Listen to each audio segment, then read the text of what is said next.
Morning guys. Morning. Update ko lang kayo ngayon. Kagabi, grabe, ang lakas ng hangin. Ang lakas ng ulan. So ngayon, ito na siya guys.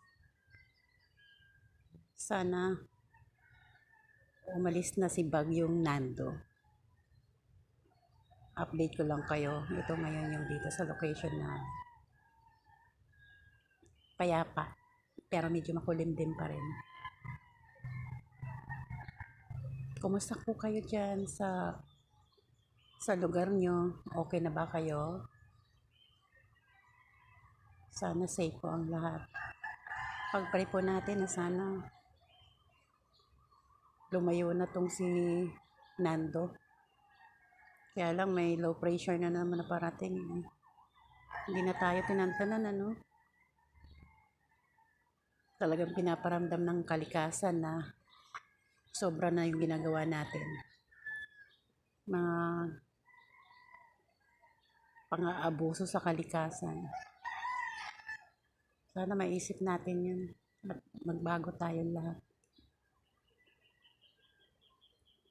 Kaya pa ngayon dito sa amin guys, ayan yung view dito sa roof deck namin. Ganda. Medyo makulimlim pero okay lang. At least payapa ang panahon. Guys, good morning.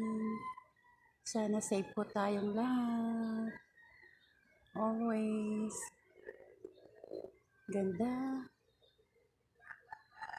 Hmm? Hmm. Hmm. Little Baguio. Tinatawag to dito sa amin na Little Baguio. Little Baguio. Good morning, everyone. Good morning, good morning. Mag-ingat po tayong lahat. Sana po walang masyadong nasalanta si Bagyong Nando. Kawawa po yung mga kababayan natin na paulit-ulit na sinasalanta ng bagyo. Hindi lang baha ang sumasalanta sa atin yun. Grabe. Pati yung nasa gobyerno, sinasalanta na rin tayo. Yung mga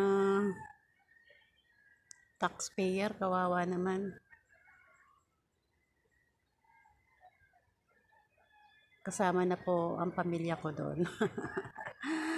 Ay, ganun talaga. Nangyari na. So,